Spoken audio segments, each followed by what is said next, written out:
Hello, moviegoers, and welcome to another edition of Have You Seen It? I'm your host, Denise, and this week I am reviewing the movie If, and If stands for Imaginary Friend. And this movie stars Kaylee Fleming, Ryan Reynolds, John Krasinski, and Fiona Shaw. Those are the real people that you see in the movie, and the If characters are voiced by a host of other actors. So I'm not going to run down that list, but you can certainly find that out for yourself when you go and see the movie. All right. If is a story about a young girl who goes through a difficult experience, and she begins to see everyone's imaginable friends that have been left behind as those individuals have grown into adulthood. So when the movie starts, you see a young girl, very young girl, and her parents living a what appears to be very happy and quite fun family situation. You know, you see film footage of her in all of her creativity and her putting on, shows for her parents and pretending to be a singer or a dancer or what have you. Tina Turner is quite popular in this young lady's imagination when she was a child. So you see just, fun and love between the family when this young lady is a young girl.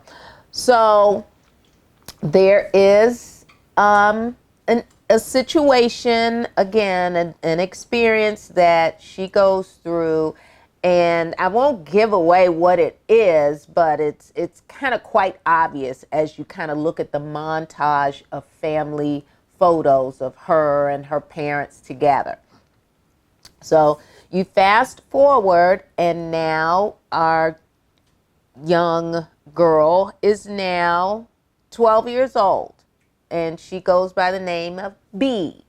All right, she's 12 years old, and she has gone to live with her grandma in New York while her dad is preparing for a surgery. So she wants to be near him. So, she's, staying with grandma and goes to visit her dad every day.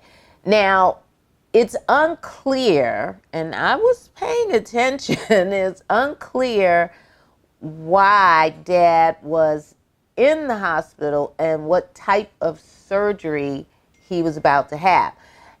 And he never says, and doctors don't say, and the girl doesn't say, but what you get from that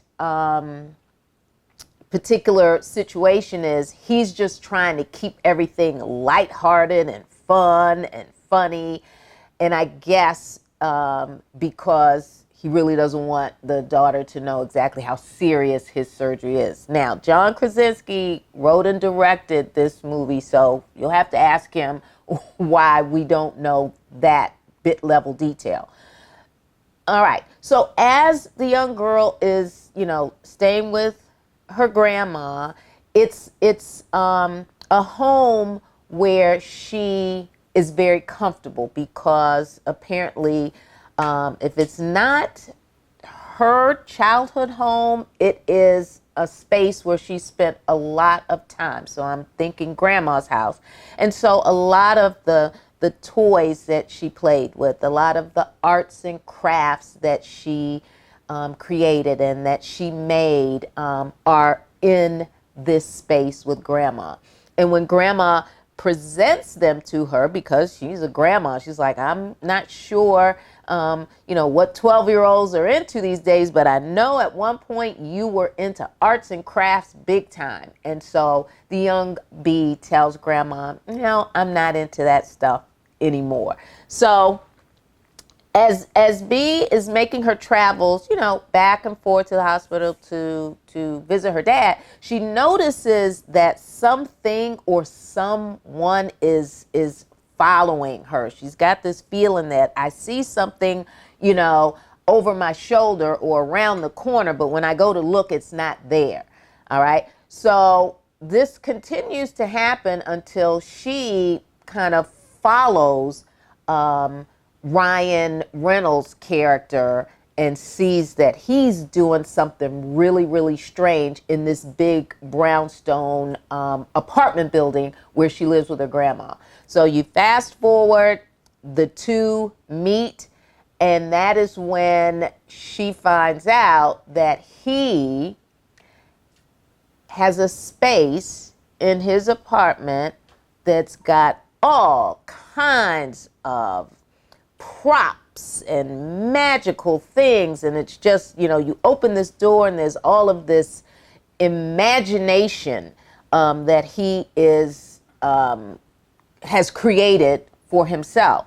Well, we find out that he is assisting imaginary friends, ifs, who are now kind of orphaned because the children that they,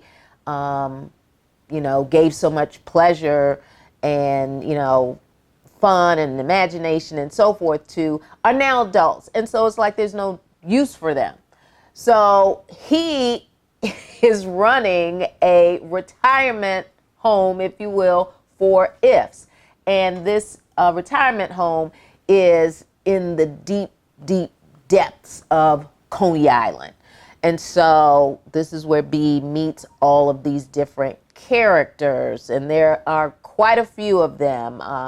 And so they, put their heads together and they kind of decide that, hey, I want to help you find that friend that you had when that person was a child and is now an adult. I want to help you, find that person. So basically, that's the movie. You have a young girl, a grown-ass man, and a lot of imaginary things looking for people that they once had a really special bond with, but are now adults, and they're just trying to find them, place them, if you will. So think of like a recruitment office. We want to place you with that human so that you can recapture what was lost. Okay. This movie was an hour and 45 minutes. I felt every second of the movie.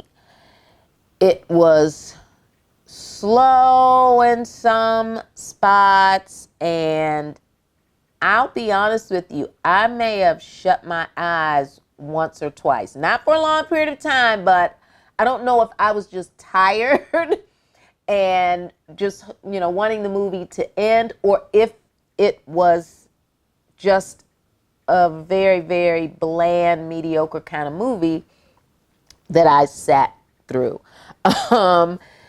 It is not, I was trying to figure out if the movie was, for adults, in that the humor that they tried to inject with some jokes were on an adult level where an adult would sit there and laugh, or was it more geared towards the kids? But there were some kids in the movie and I didn't hear them laughing. So this movie for me was just all right. And it probably should have been on Netflix or Hulu or Amazon Prime, any streaming service, but not for a theater. I think the build-up and the fact that Ryan Reynolds was in it playing what appeared to be like a fun character may have been the draw. I don't know. But the kids, if you take your kids to see this movie, it's that type of movie where if the kids are like, hey, I want to go to a movie, you take them, let them watch all of the colorful characters and all of the magical things on screen, and you can just kind of sit there and pay enough attention so that if they ask you a question, you can answer it intelligently. So that is my review of If. It's just okay, and yeah. There we go. So I'm going to jump into my Nailed It for this week. And my Nailed It for this week is Meryl Streep, who's one of my favorite actors of all time. And this Nailed It comes from an excellent movie, August Osage County. A dysfunctional family that you would not believe, but Meryl Streep, I think this is the worst that I've seen her as a character, worse than The Devil Wears Prada. She was evil and just mean and cantankerous and just an awful human being. And the dinner scene where she cussed out everybody in the family was just Meryl at some of her best. So if you've not seen that movie, look that up. I think it might even be on Netflix. August Osage County, Meryl Streep in the dinner scene. All right, that is my Nailed It.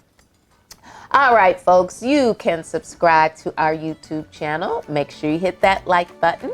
And remember, we are available on every podcast platform in the universe. Just type in, have you seen it with Denise? And there I will be. All right, moviegoers, you know what to do. Until next week, I need you to go see a movie because I'm going to see a movie. Until next week, bye-bye.